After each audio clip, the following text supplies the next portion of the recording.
Alright guys, welcome back to the Twin J Racing Garage, because obviously this is not Copper's garage. And we are working on the 64 project today. Something I realized I mentioned but I didn't mention in my last video, my favorite speed shop is all I said. I didn't mention the name of them. It's Canola Automotive here in Michigan City, Indiana. Great place. Get you anything you need, usually next day if they don't have it in stock. A lot of times they have a lot of things in stock, like the fittings and this and that. Hit them up. They're great people to deal with.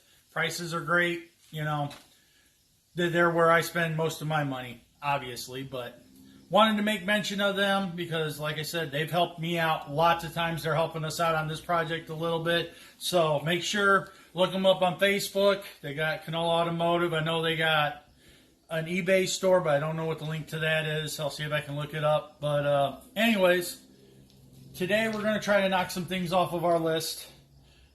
Main thing we're going to try to tackle is the rear fuel system, getting the pump mounted, getting all that done so I can get fuel up to here for the front part we worked on. That's one of the key parts we need to start this up on Saturday.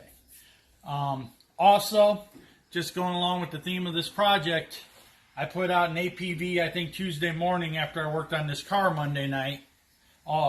You guys saw the videos, I hope. If not, go watch them. Needing an alternator, and I had a couple of friends hit me up saying they got me one. Got one sitting here to replace the one that's not functioning. So that's been the whole theme of this project. People helping out, all kinds of people I wouldn't expect. Hey, I got one, come get it. You know, it's been great, and everybody seems to like the idea we're trying to do here. We're having fun doing it, and we'll talk to you later. Yep. All right, now back here, we're going to work on getting the fuel system done tonight. That's the main project. I want to get the fuel pump installed, get the lines. Like we've mentioned, we're going to run the Holley Blue pump. I got the old fuel filter from my car. It's a big end one. Bunch of miscellaneous fittings, some hoses, bunch of stuff. You know, I had to buy some. And anyways, but we're going to make this all into a fuel system. I'm not going to crawl into the car right now and show you, but as I work on it later, I'll do some videos from underneath the car. So that's it for now. When we get some more done, we'll shoot another video. Alright, well, I made a quick run to the hardware store for a few things we needed. The nipple and the adapter to make the oil pressure sending unit work, and then some L brackets to make the fuel pump mount. That's kind of not going to be the best mount in the world, but it will function for what we need, if that makes sense. You know, we're not building anything on this car to be permanent. We're going to run it when we take it out and run it, and then probably take it apart shortly thereafter. So nothing is super permanent, and I'm not changing anything on the car the way it is. So that way it can go back to being ready to put an A1000 in it and the bigger regulator when we're done. So we're making a little progress here and there, and we'll talk at you later. Alright, here's the aftermath of the fuel pump install. Used pretty much most of the stuff I had, used some of the line. Ended up not using the hose, used the fittings I got all, and somehow I ended up with an extra nut. Who knows. Anyways, is it the best fuel system in the world? No. Is it one that'll work? Yes. As we can tell, we got our Holley Blue pump, and got it wired in to the relay and everything that was in this car. Like I said, you can even tell the bracket, it's all for an A1000. That's what this car was set up for. We're making it work, because I'm sure it's hard to tell, but this is dash 8, that's dash 10. So this was, like I said, set up for that A1000. We're not changing any of the integral parts of it. So an A10 can go right back in it, bolt right up, go back in. We got it where it'll function for what we need it to do. And then we'll come back around here. Got that big end fuel filter. Yeah, I need to learn how to use a camera. Installed here. And once again, it's a dash 10, neck down to a dash 8. Dash 8 line, and then up to the dash 10. But it's not that big of an issue. This thing is not going to eat a ton of fuel. You know, like my car, I had to upgrade to a better fuel pump because it was eating a lot of fuel. This car, not going to do that. Or this motor, this car, however you guys want to look at it. Is this the best fuel system I've ever done? No.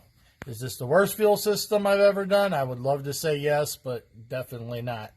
Hell, for years I had my older blue pump tucked up on the tunnel above my rear end in my Cutlass because, well, that's where I thought it would go. I was still running stock fuel tank and everything with rubber lines at that point in time. But I just wanted to give you guys a quick, walkthrough of what we've got done, and happy that the fuel pump and everything is in. That, to me, that was a big hurdle to get done. A lot of little things. If we can keep plugging away a little bit at our checklist, things will be great. And I will talk to you later. All right, real quick for you guys. This is ignition on. See the shift light come on. And this is the fuel pump. Test. Quick or prime up the carb. Fuel pump on. You can hear it running. Don't have any fuel in it yet, but we're going to work on that. But anyways, fuel pump on, fuel pump works. So, got to figure out or remember what all this stuff goes to, or we'll talk to, as we call him, Dave, and figure it out. Talk to you later. All right. Well, we got the fuel pump done, as you guys saw. Hopefully saw. Worked a little bit up here. Got the oil sending unit taken care of and installed for the electric gauges. Put the upper radiator hose on. Swapped out the alternator, got it wired up. And like everything, when you're working on in cars like this, the hose, the lower hose that we had from when the previous owner had it, won't fit. This side is too small. It needs to be beveled out like that one, but we've got a plan in motion to take care of this. But like everything, it's all stuff you got to deal with. So we weren't able to make a lot of progress on my list, but we did get the oil sender, the alternator, the rear fuel system. We got some of it done. A lot, everything is little stuff. It's time consuming, as many of you know, watching the videos and stuff and making sure it gets done right. And then you think about something else you need to add to the list. But I took care of it before I added it, but you still, stuff you have to do.